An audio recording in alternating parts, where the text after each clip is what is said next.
David Schwartz, the CTO of Ripple, the man who co-architected the XRP Ledger, went on record this week and said something that most people in the XRP community heard as reassurance. He said there are no big secrets, no conspiracy, no secret government plan involving XRP. And then he added 6 words that nobody is analyzing carefully enough. As far as I know, anyway. 6 words, appended to a categorical denial from the Chief Technology Officer of Ripple. In legal language, in engineering language, in the language of anyone who has ever worked inside a complex institutional structure, that qualifier changes everything. There are no big secrets is a denial. There are no big secrets as far as I know is a disclosure that the speaker's knowledge has limits, and that beyond those limits, things may exist that he cannot confirm or deny. A CTO with a pretty good idea of what's going on at Ripple, his own words, who specifically adds, as far as I know, to a statement about secrets, is telling you that his knowledge has a boundary. And the question that boundary raises is the most important analytical question in the XRP market right now. Here is the precise quote that deserves careful reading. Schwartz said, "There are a lot of places where stuff could be going on that I know nothing about." He was not speaking carelessly. He was being precise. He was drawing a specific boundary around his own knowledge, telling the audience exactly where his visibility ends. A CTO with deep institutional knowledge, drawing a specific boundary around what he knows. That boundary is a signal. Not about what he is hiding, about what exists in the spaces he cannot see. And, in the specific context of Ripple's ecosystem, where the company's most consequential relationships involve institutions whose standard operating procedure includes NDAs, the spaces Schwartz cannot see are exactly where the most significant undisclosed partnerships would live. So here is the question that Schwartz's caveat forces. If the CTO of Ripple, the person with arguably the deepest technical knowledge of how the XRP Ledger functions, and who has been building it for over a decade, is specifically telling you that there are spaces where significant activity could be occurring that he knows nothing about, what is the most consequential relationship that Ripple could have that its own CTO would not necessarily be fully briefed on? And what happens to XRP's price when that relationship becomes public? Welcome to XRP News Flow Signals, where we read the qualifiers in public statements as carefully as the statements themselves. Always do your own research.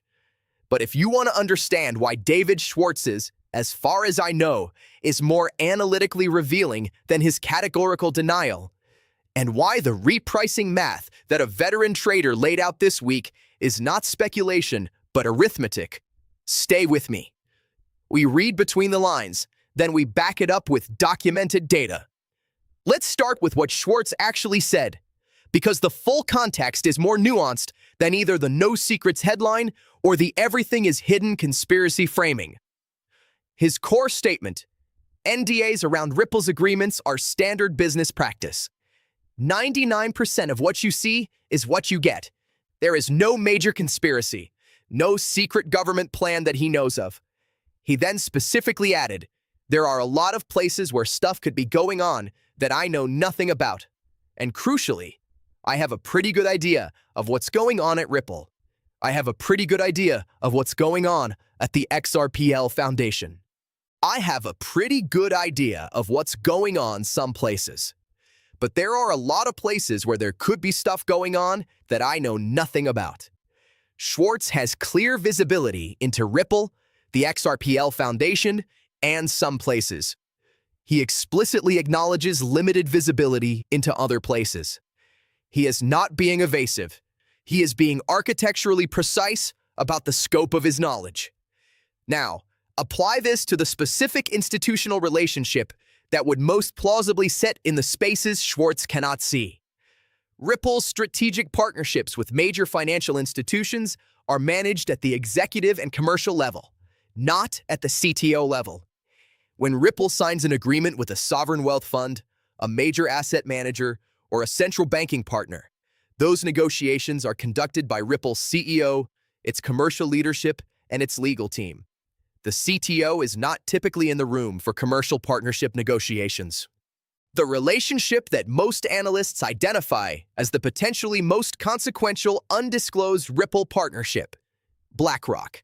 BlackRock manages over $10 trillion in assets. Their Buidel Fund, the world's largest tokenized treasury fund, already uses the XRP Ledger ecosystem through RLUSD. Their CEO Larry Fink publicly said, "Can't comment," when asked about XRP-related products. The legally pre-cleared non-answer we analyzed in detail in a previous breakdown. If a Ripple-BlackRock partnership agreement exists, structured at the commercial and executive level, under NDA, with implications for tokenized asset settlement on a scale that would dwarf any previously announced partnership, David Schwartz would plausibly say exactly what he said. He has a pretty good idea of what is going on at Ripple, but there are places where stuff could be going on that he knows nothing about. His statement does not confirm this relationship, but it maps precisely to the structure of how such a relationship would be managed, and what a CTO with technical but not commercial visibility would know. But here is the part of this week's news that makes the NDA question not just speculative, but mathematically urgent. Because there is a specific number attached to the DTCC's tokenization plans, the volume they want to bring on-chain, and when you divide that number by XRP's current price, you get a result that makes the repricing is coming thesis not a prediction, but an arithmetic requirement. Let me show you the math. Let's run the math that a veteran trader laid out this week, and that the DTCC's own public statements confirm is the operational constraint that drives it. The DTCC, the organization holding $90 trillion in financial assets, is racing to bring tokenized value on-chain, confirmed by their own CTO with the phrase, "sooner than any of you think." They are targeting the tokenization of U.S. treasuries, equities, ETFs, and other securities. Now here is the specific math that the repricing thesis rests on.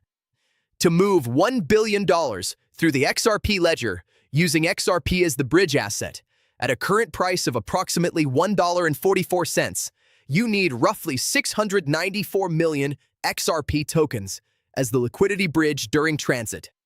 At $10 per XRP, you need 100 million tokens for the same $1 billion movement. At $100 per XRP, 10 million tokens. At $1,000 per XRP, 1 million tokens. The system functions more efficiently, requires less liquidity, creates less market impact, and scales more effectively as the price of XRP increases. Now apply this to the DTC's stated ambition, $90 trillion in assets they want to bring on-chain. Even if only 1% of that volume routes through XRP as a bridge asset annually, that represents $900 billion per year in XRP settled flow. At $1.44 per XRP, moving $900 billion annually requires approximately 625 billion XRP, more than the entire circulating supply, multiple times over, just for annual flow. At $100 per XRP, the same $900 billion annual flow requires approximately 9 billion XRP, still exceeding circulating supply. At $1,000 per XRP, the same flow requires approximately 900 million XRP, a manageable fraction of circulating supply for a single year's flow at 1% of DTCC volume. This is not speculation. This is the arithmetic of liquidity. The system cannot function at scale at current prices. The repricing is not a narrative. It is a mathematical requirement of the infrastructure that is being built. A veteran trader described it this week as, "There is absolutely nothing stopping $1,000 to $2,000 per XRP." He framed it as a repricing event tied to tokenization. The math supports exactly that framing, not as a price target, but as the operational requirement for the system to function at the scale the institutions are building toward. Now, before we go any further, there is something that happened this week in the regulatory picture that most channels are treating as a setback, but that actually contains a signal most people are missing. 120 organizations just sent a coalition letter to the Senate Banking Committee. And what those 120 organizations did together, not individually, but collectively, tells you something specific about the state of the Clarity Act that the headline, "Delay Likely," does not capture. Let me show you what that coalition actually represents. Let's talk about the coalition letter, because the framing of Clarity Act facing deadline understates what the coalition letter actually represents. 120-plus organizations from across the digital asset ecosystem, including Ripple, Hedera, and dozens of other major blockchain companies, industry associations, and financial infrastructure providers, jointly signed and submitted a letter to the Senate Banking Committee, urging forward movement on market structure legislation. Here is the signal most analysis missed. Competitors in the blockchain space do not sign joint letters. Not typically. Ripple and Hedera have overlapping use cases. They compete for institutional adoption in some corridors. The normal dynamic in any competitive technology sector is that competing companies advocate separately, frame their positions differently, and avoid the impression of coordinated industry lobbying. 120 companies signing the same letter means the competitive dynamics have been temporarily set aside in favor of a shared objective. That kind of unity, in a space defined by tribalism, competing narratives, and divergent token interests, does not happen unless the shared stake in the legislative outcome is large enough to override the competitive instinct. The letter stated, "Years of bipartisan work have brought Congress to an important moment. The U.S. needs clear, durable rules that protect consumers, provide certainty, and reinforce American leadership in digital asset innovation." 120 companies, competitors, aligned on a single document, submitted to the Senate Banking Committee. That alignment is the signal. The legislative delay is the noise. The industry has reached the point where the stakes are high enough to produce unified action. And unified action at that scale has historically been a precursor to legislative movement, not a marker of failure. And that brings us to the infrastructure signal that most channels are missing entirely this week, because it involves a product that most XRP holders don't think about, but that every institution building on XRP rails has to solve before they can deploy at scale. And Ripple just made that problem disappear. The product is custody. And what Ripple Custody just launched changes the institutional adoption timeline in ways that the price chart cannot show you yet. I want to pause here, because reading Schwartz's caveat as a signal map, running the DTCC repricing arithmetic, decoding the coalition letter as a unity indicator, and mapping the custody product launch as an adoption accelerant as a single coherent analytical picture is the work this channel is built for. If you want this level of signal-to-noise separation in your feed every week, subscribe to XRP News Flow Signals right now, because the custody development I am about to map is the piece that most institutions cite as their primary operational barrier to digital asset adoption. And Ripple just removed it. You want that framework in place before the Q2 institutional deployment announcements begin. Let's be precise about what Ripple Custody is and why it matters structurally. Because custody sounds like a back-office function when it is actually the prerequisite for everything else. Ripple described custody this week with a specific framing, the governance layer that everything else runs on. That framing is accurate and important. Here is why. An institution that wants to use XRP for settlement needs to hold XRP. Holding XRP at institutional scale requires custody infrastructure, the secure, compliant, audited system for keeping digital assets safe and accessible under the regulatory standards that institutional compliance departments require.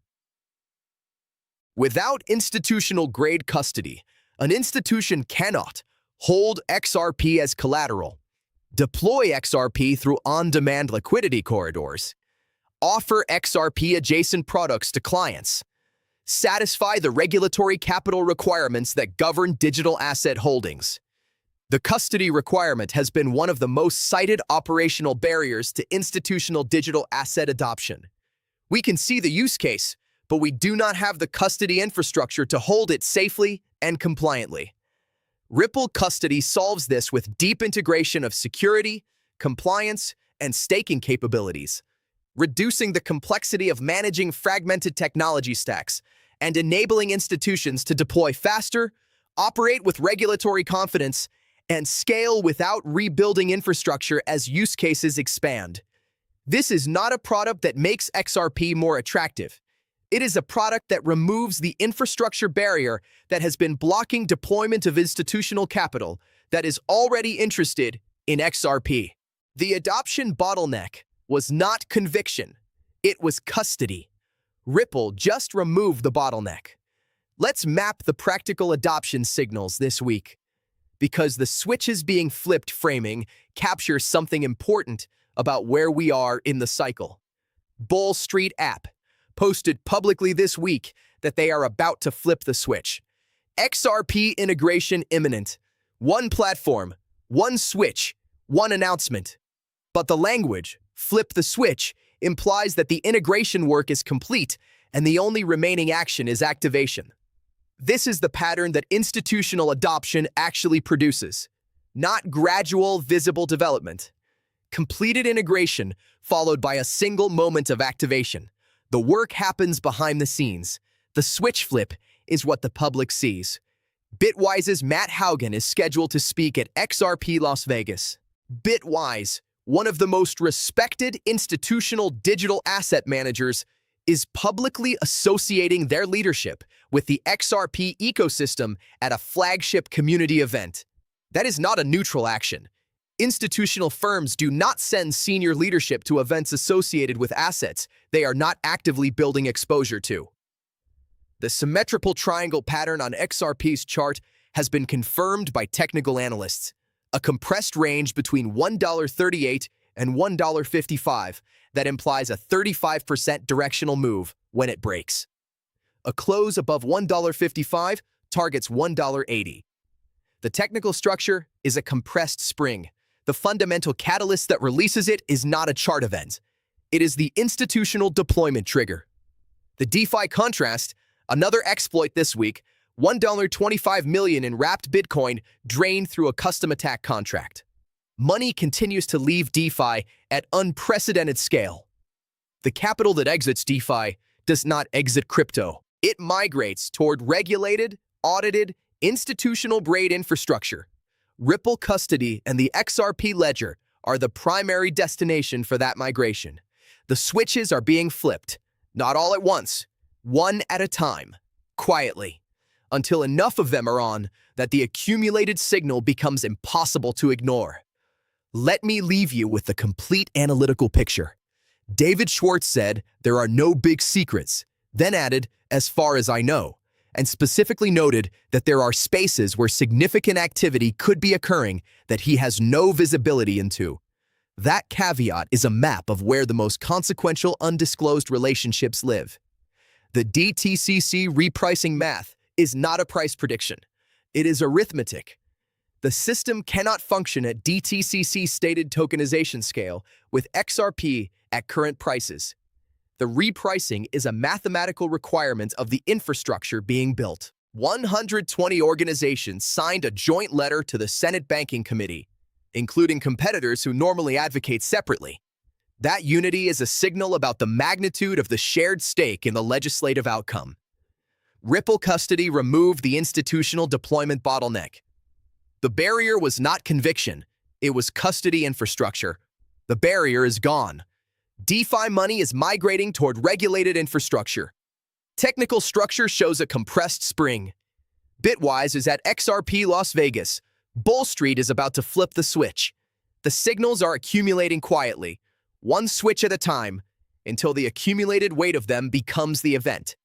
If this reading of Schwartz's caveat and the repricing arithmetic changed how you see the current setup, subscribe to XRP News Flow Signals before the custody deployment announcements begin in Q2. We track the NDA signals, the arithmetic requirements, and the institutional deployment indicators. before the price makes the thesis undeniable. Drop one word below. Caveat. If Schwartz is, as far as I know, landed as the analytical signal it is. Let's see who read the qualifier. Stay sharp. The signal does not lie. Not financial advice. Always conduct your own research.